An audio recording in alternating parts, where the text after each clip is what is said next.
welcome to the Global Future Mobility Conference.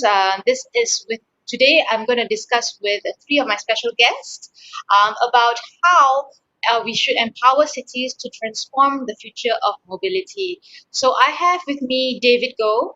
He is the General Manager of Daimler Mobility APAC. He's responsible for the launch and business development of mobility portfolios in the region of Africa, Asia Pacific, and Middle East. He's also deeply passionate about how smart mobility can improve lives of people in cities.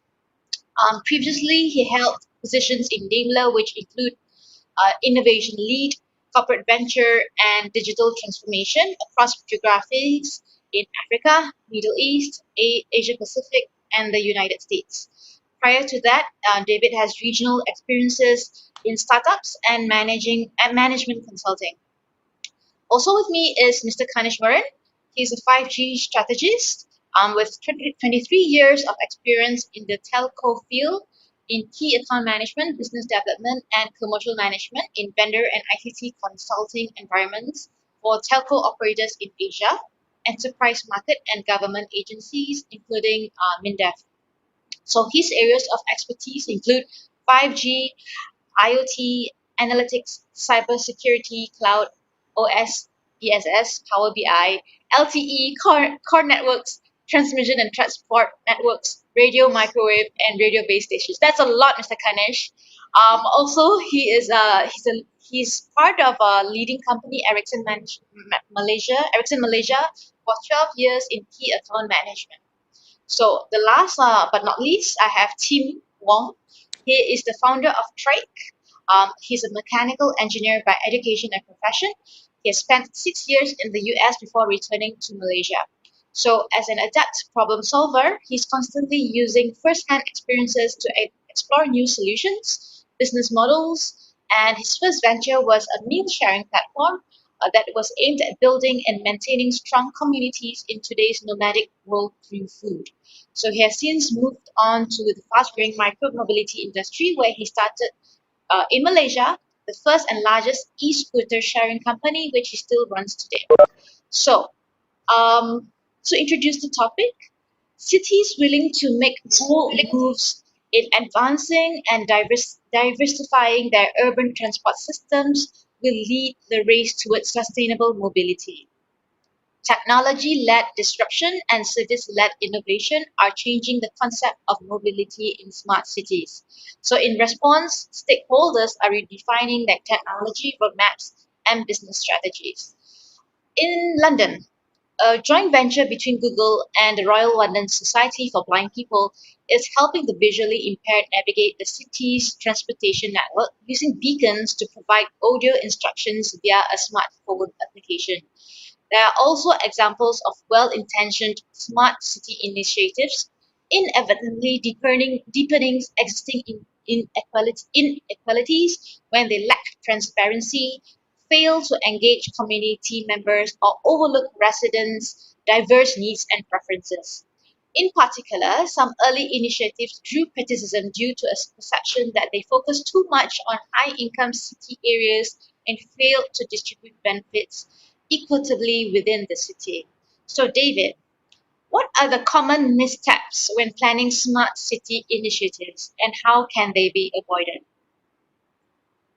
Sure. Thanks for the question. So I think in terms of innovation or the way that smart city try to drive innovation, it always consists of three factors: technology, people, and process change. So a lot of times, sometimes people are a little bit more skewed towards technology change because that's so-called the most sexy and the coolest part of it. And they fail to consider, exactly what you mentioned, inclusion.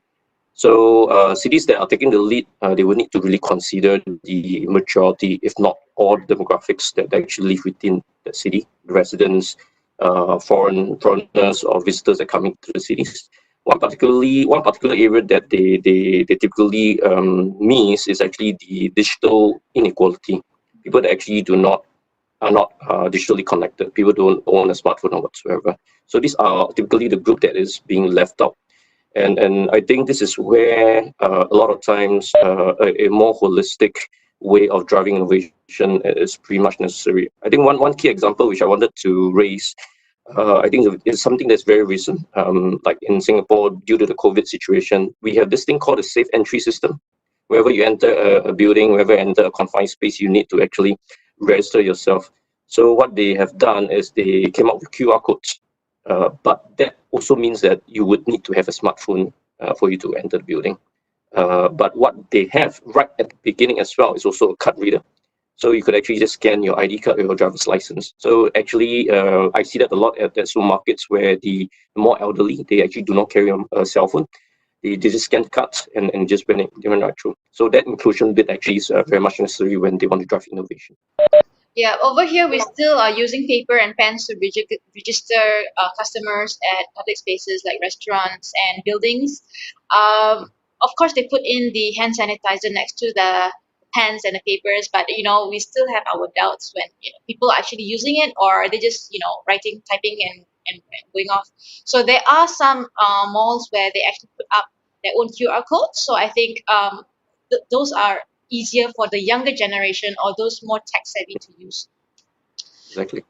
This is for you, Mr. Kanesh. So the latest generation of smart cities use data, digital technology, and human-centered design to promote this decision making, not only by government but also by residents, businesses, and other city stakeholders. So, Mr. Kanesh, how can cities manage and verify who and what is connected and shared while protecting information and users? Giving this opportunity. So first of all, it's about smart city implementation. How should the municipality start to implement? The first step is designing a IoT platform architecture, because it will serve as a springboard for future enhancements and allow adding new services.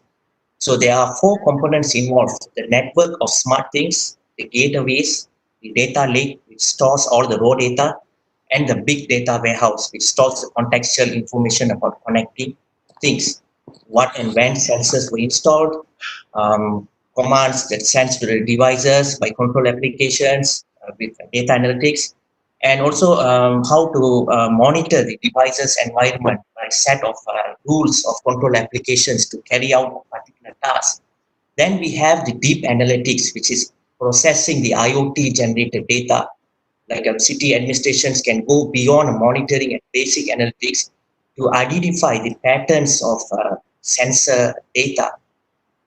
So the most critical area here when it comes to smart city on the IoT is the use cases and the applications that run on top of the smart city network. Because we are talking about security, protecting the network. That is a huge critical concern by everyone, especially those who are implementing the smart city. And all of this evolve of data that currently trains with AI, machine learnings for mobile phones. So with smart city IoT, it's about uploading the data, acting on the data. That's a concept. See, in 5G standard itself, there are many mechanisms, including network slicing, so that the airlink at least is much more secure than the 3G or 4G. On top of that, you need security in your application and use cases. It's not about just threat itself. It's the multiple factors that actually spread that particular threats. So that is one key area. The other area I would want to advise is that how you can take this as a takeaway and just learn how to better mitigate this kind of risk, because it might be different threat factor of tomorrow or next day, different type of DDoS attacks that keep changing. Think always about risk mitigation, not just threat avoidance, as risk mitigation will help us stay ahead. See, for smart city IoT, devices that connected to internet but not being managed by the network operator, whoever set up the devices needs to know what they're doing, whatever they have proper tools to set up properly. The smart city IoT is going to grow more rapidly and spread more ubiquitous throughout the world because of 5G, and simply because of bandwidth and the ability to connect large number of devices on wireless, so that it can be easy to deploy IoT. My basic message is this: keep your IoT network and every device on it tightly encrypted with modern IoT-specific encryption techniques. I think regular cybersecurity awareness towards the small medium businesses will be helpful. It is important decision to be made by small medium businesses in terms of quality, security, and reliability, making good choices on what they are buying in terms of software and the price and quality and associated with it. So as you said, Hanis, it is critical that we work together from collaborating, cooperation and culture, and share the best security practice on different components in the smart city infrastructure with all stakeholders involved. Thank you, Mr. Kanesh. Okay, electric scooters. Everybody's talking about micromobility, biking, and all that. So electric scooters, docked and dockless shared bikes, other vehicle types are shrinking the physical footprint needed to move people over relatively short distances. Collectively dubbed micromobility, these services have clearly resonated with consumers and have the potential to better connect people with public transit, reduce reliance on private cars, and make the most of existing space by right-sizing the vehicle, all while reducing greenhouse gas emissions. So, despite this promise, micro mobility, especially e-scooters, has raised the hackles of many local governments, which often see it as an unwelcome repetition of the experience with ride-hailing services. So, around the globe, cities were caught flat-footed by the entry and rapid growth of services that seemingly overnight upended established and relatively stable taxi systems. Governments were forced to quickly grapple with the consequences of ubiquitous ride-hailing, including labor concerns, congestion, and competition with public transit. So, Tim, how can city leaders and micromobility providers work hand in hand to forge a way ahead that serves the public good, meets city goals, and enables the private sector to create viable business models? Thank you very much, Hanis, for the opportunity and for having me on here. So I think the key thing to remember is that most radical new ideas that have the potential to change the world usually take time, trial, and error for proper adoption and assimilation. And the same is always true, especially true for shared micromobility services, which have exploded all across the world in the past 2 to 3 years. If you look at the car, when it was first invented, horse carriage creators were out of jobs, street cleaners went out of jobs, mortality rates increased for transportation, and whole cities and roads had to be redesigned to fit the car, which was revolutionary back then. But 135 years later, today, the world is more connected than ever before. People are able to travel further, faster, and more efficiently than they ever have. And this had unlocked, huge amounts of economic and societal benefits for everyone. And so the same is true then again for micromobility, which is still in its infancy stage. However, I think the difference is with micromobility, we're in a very different era now, and what started out as good intentions, I believe the first shared electric scooter company was actually started in Singapore with the intention to change the world. However, electric scooters quickly rose to its notoriety in Silicon Valley, where it was seen as a get-rich quick scheme by investors. And so you had a huge influx of capital, and usually with more money comes more problems. Yeah. So a lot of expectations were set on growth and scale, and most of these companies, they grew at all costs, and they applied guerrilla strategies, similar to what Uber did in the back in the day. And usually this comes, growth and scale comes at the cost of rules, regulations, proper implementation, and sometimes even real human lives. So I think for cities and operators, the key thing to understand is that I think we can all agree that the benefits are there. It's just how do we implement micromobility in a way that doesn't cause more problems than it tries to solve.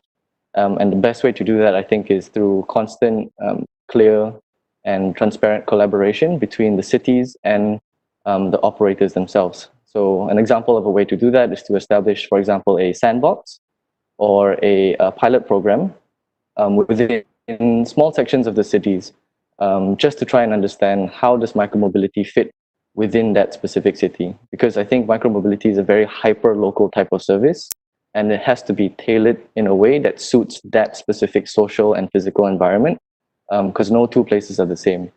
And with these sandboxes, you can then try to understand, with the right objectives and parameters in place, you can try to understand things like, should we use a docked versus dockless model? What types of pricing strategies can we use? What distribution patterns can we use? What kind of speed limits should we establish?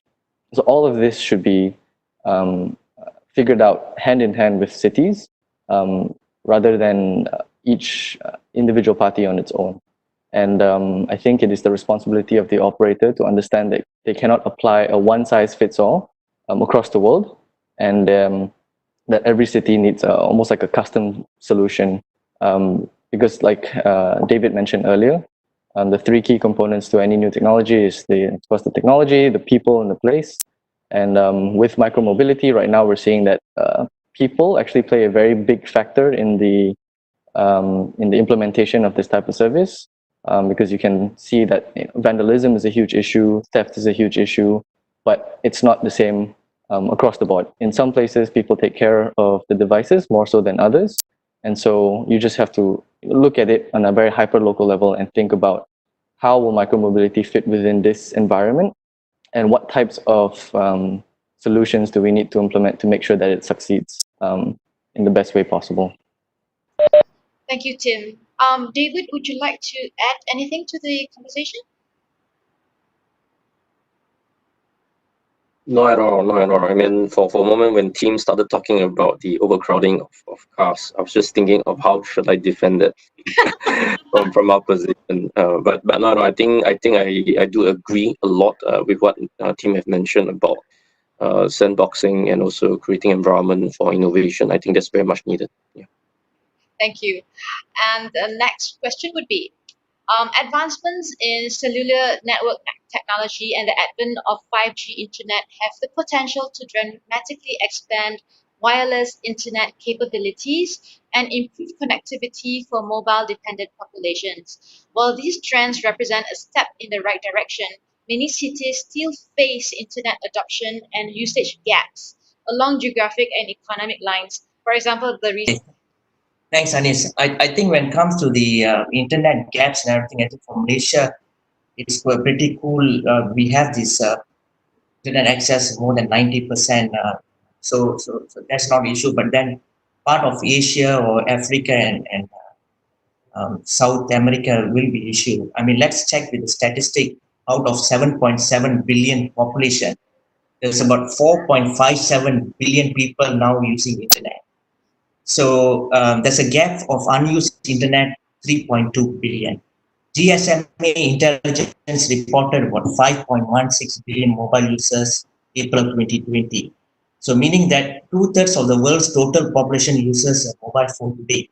The gap of for population without mobile phones is about 2.61 billion.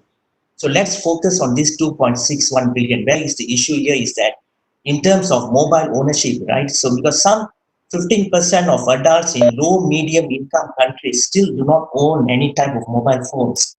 And they have surveyed that 18 out of 35 low medium income countries, 45% do not own a phone that is capable of connecting to the internet. So these are the areas that it's really concerned. Therefore the cheaper devices needed, followed by the usage of the devices. So in the survey of low medium income countries, 21% of adults are not aware of mobile internet. So that is pretty scary on some part of the countries in the world. The proportion is even higher in South Asia with 37%, but lower in Latin America by 9%.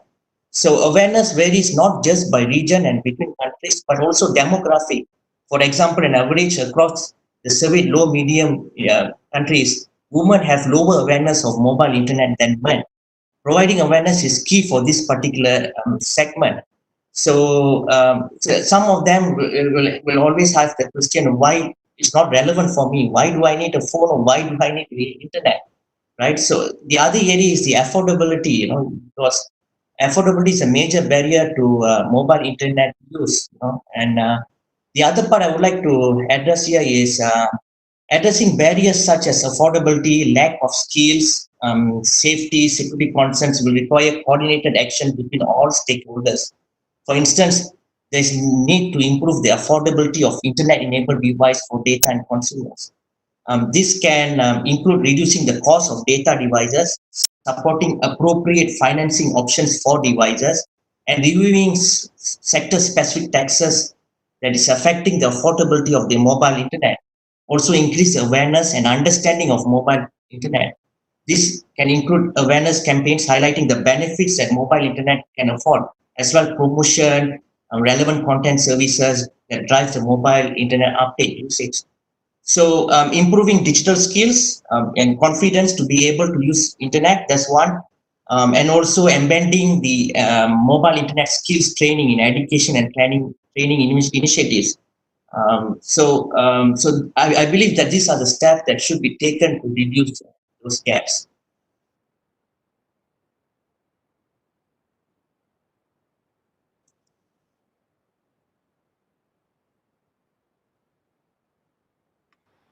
Okay, so cities use policies and regulations to set expectations and guidelines for smart city initiatives.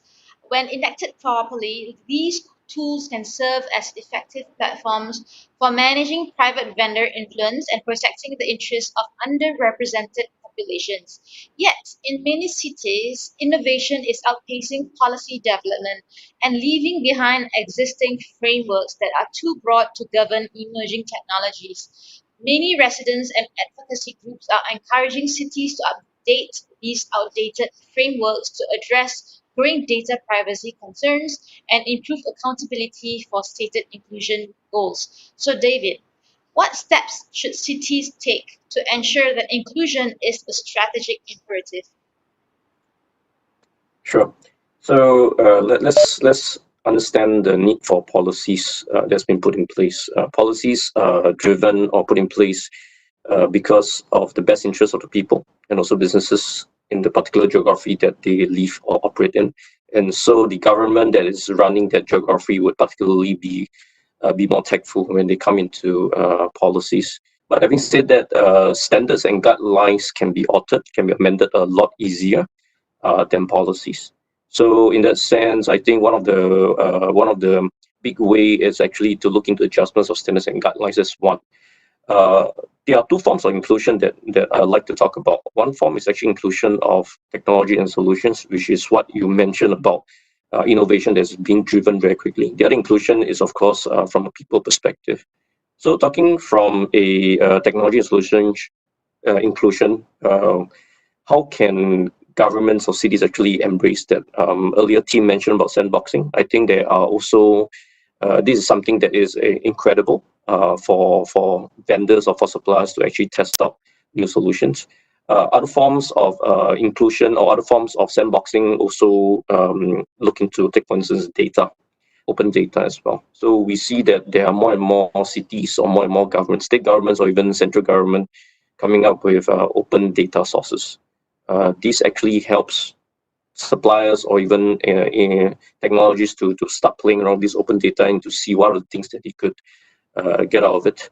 One other forms of framework which is also getting popularized, is already popularized in the developed countries. The developing world is also getting into it. That's called the PPP, private-public partnership, whereby it allows private companies to partner with, collaborate with a public company for innovation or for initiatives. So we see that also being taken up as much as possible right now in some of the developing countries. Another form of inclusion, which earlier mentioned, people inclusion. So there's also the other aspect of inclusion that is constantly in the mind of technology, is constantly in the mind of the government policymakers. So definitely one good way is actually to drive the awareness, where both panelists have also mentioned about that, driving the awareness of this new technology. Because what good is a technology when it's not adopted? So when there's no adoption, there's no need for that technology to be there in the first place. So a lot of time policymakers or even the government needs to play a big part in educating, in giving the awareness for the new technology that they want to put in place. But at the same time, also be conscious of the underrepresented as well. If a technology is put in place for 80%, what going to do for 20%? So this is something that they need to have in mind to have the inclusiveness. Yeah. Thank you, David. Kanesh, I just would like to add a quick point here. I was attending this meeting by 5Gbriefing.com in Europe yesterday, and it's very much involved of the 3GPP. 3GPP is it's a body of standards for the innovation of the 5G.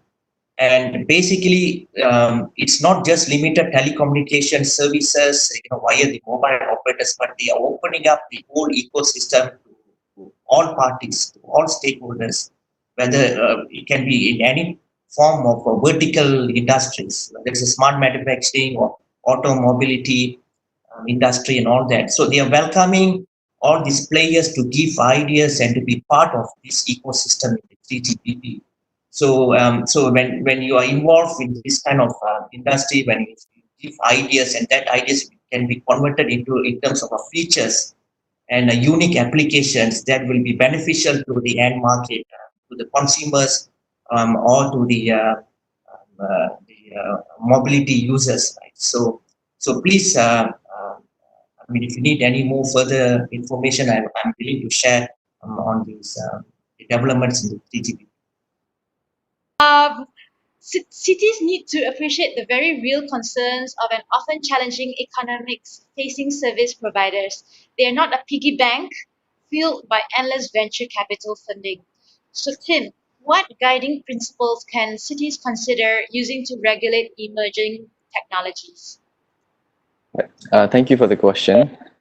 As I mentioned earlier, I think one key thing that will help to allow new technologies succeed in any new environment is a constant collaboration between leaders and service providers. And I think a good principle to abide by in any collaboration is principle of total and complete transparency and clarity. And if you combine that with good intentions, then I think only good things can come from that. So, for example, in the sandbox, I think any and all data collected from either party should be shared between each other to allow, for good decisions to be made based on data that has been collected. And with that, I think it allows very easily for people to make wise decisions. For example, on the topic of pricing, as you mentioned, not every startup is just fueled by endless venture capital funding. And although the service does provide its obvious benefits to the community, operating it at certain levels does require, I think, some support from the government. Otherwise, then it becomes out of reach for certain members of the society. And as you mentioned, inclusion is a big part of this. And so to help that happen, I think by conducting a proper, well thought out study, then we can start to see things like what prices makes the most sense, and can the company or the service provider operate a sustainable business at these levels? And if not, is it worth for the cities to then step in and subsidize some of this for the people? I think, like I said, with a proper study carried out, we might find that the money spent by the cities to help subsidize services like micromobility or free internet or anything like that might seem hefty upfront, but then saves them a lot of money on a mirage of other things, right? So environmental pollution, time wasted in traffic, space left out to parking, all these little things that are, I guess, indirect benefits or cost savings of a service like micromobility is hard to see upfront, but with enough time, enough research, and enough studies, I think it can prove its worth. But the key thing here that it does take time, trial and error. And I think, like I said, we're still in the very early stages of micromobility and 5G, for example. And with enough time, I think we'll see the successes of the solutions worldwide. Especially now during COVID, right? People are suddenly waking up and saying, oh, wait a minute, electric scooters are a good idea, right? Because it instantly enforces social distancing. But if we only relied on the current demand for the service, then it becomes very difficult to operate the service just for the one or two who need to commute to work, because most people are working from home today. So then it becomes a question of, okay, if we want to continue the service, how can we do it in a way that I guess is sustainable for all parties involved? Thank you, Tim. Yes, transparency is a key thing to look at, because you're right. We need to know what costs are involved. Decision making will of course depend on this. And thank you so much, Tim, David, and Mr. Kanish for joining me today. Are there any other thoughts that you want to add before we conclude the session? Okay, You know what? Just one last thought on the last question. sure. Yeah, I guess one of the aspect of how government or cities could also work very well with technology or innovation. I think maybe Tim and Kanesh, you all could also justify or testify to that sometimes working with government may not always be the easiest thing. Navigating through different agencies and offices and government bodies as well. So a lot of time, this takes a lot of time. This takes too much time, too much discussion, and too much layers that you need to talk through. So from a government, the way that I looked at it, it's really from a government perspective, they could already do some form of a setup internally to help people like Team, people like Kanesh navigate through much easier. So like for instance, like a smart city office or smart city or innovation office that's being set up within the city. I mean, just to name a few, like for instance, State of New South Wales, Singapore government in terms of the Smart Nation office, and also take for instance, Taipei City in Taiwan as well. They have a project management office that helps innovators like all of you guys actually navigate through. So I think this is typically something that is really useful to at least embrace open technology. Yeah. Like a hub of some sort, where Well, it's like convergence. So basically, it funnels in a lot of ideas, a lot of things, and then eventually they will look across the different agencies and see what actually fits. It could be transportation, it could be energy, it could be communication, it could be media. So whatever that comes in. Great. Thank you so much, David. Thank you so much, Tim and Mr. Panesh. So we will conclude the session. For those who are Actually, yes, sorry, can I add just really quickly? of course. Just to add to David's point there. Very true. Actually, we found varying levels of success working with different cities across Malaysia, even university campuses, and we do see that the cities that are more forward-leaning are much easier to work with, and actually we get approvals for pilot programs much quicker. Some places you can find that it's actually in Shah Alam and Cyberjaya. Especially in Cyberjaya, they actually have a whole entity set up. I think they're called Cyberview, and their whole goal is to attract and incentivize new technologies to come and use Cyberjaya as the test grounds for new technologies in Malaysia. So it was really quick, really smooth process, and it'll be really nice to see that implemented across the country. Yep. Thanks, Tim. All right, thank you for joining us today. For those who are viewing us, you can of course leave your questions in the chat box, and we will address the questions to the speakers at a later time. For those who would like to reach out to the speakers as well, please reach out to us and we'll connect you. Thank you. All right, so for viewers who would like to ask questions to our panelists, we will have a live Q&A session in a bit. So please stay around, and we'll see you in a bit. Thank you. Thank you very much. Thank you, everyone. Thank you.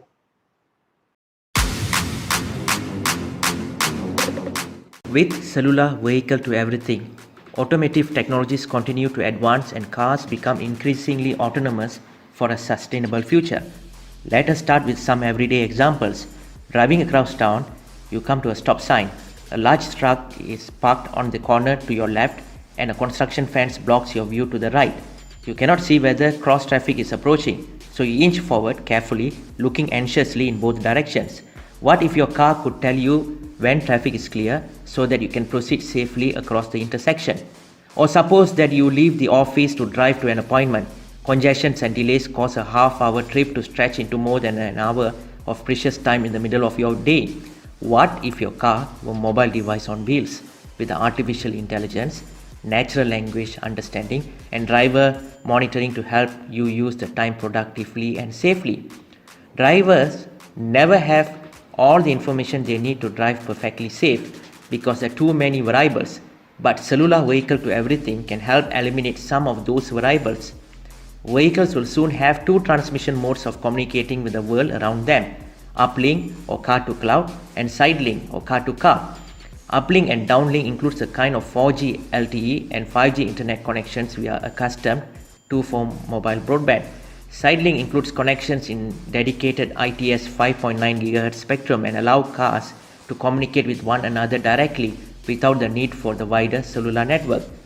So, cellular vehicle to everything is designed to connect more than just vehicles. Number one, vehicle to vehicle, which is vehicles use sidelink to apprise one another of their presence, for example, approaching from a blind spot or encroaching on lane position.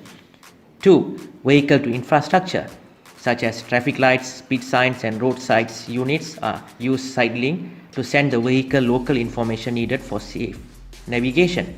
Number three is vehicle to pedestrian. A sidelink alert informs the driver of the presence of a cyclist approaching from the right. And fourth, vehicle to network. Through uplink and downlink connectivity, the vehicles receives cloud-based information about construction, weather conditions, and road hazards, along with indications for rerouting.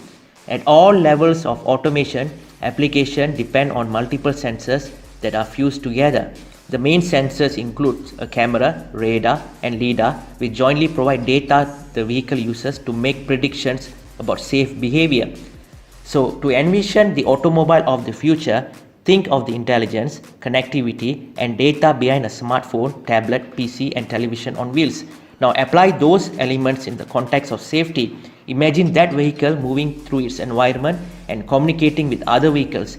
Add in all the data in the cloud, combine it, and all makes the journey safer, more convenient, and more enjoyable for the driver and passengers.